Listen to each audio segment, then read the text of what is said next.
Hazrat Abdullah bin Umar radiyallahu anhu reports, when Allah's Apostle sallallahu alaihi wasallam would perform Umrah or Hajj, he sallallahu alaihi wasallam would alight under the acacia tree, where there is Dhul Hulayfa mosque.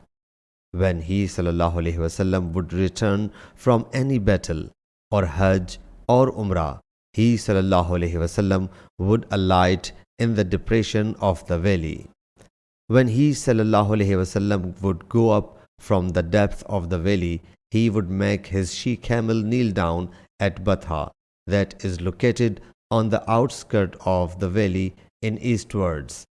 Then he sallallahu alaihi wasallam would spend the whole night there till the morning emerged. This place is neither near to the mosque, which is made of stones, nor on that mound where the mosque has been built, because there was a strait in that place. Hazrat Abdullah would perform prayer near to it, and there were some mounds of sands at its bed. Allah's Apostle sallallahu alaihi wasallam would perform prayer there.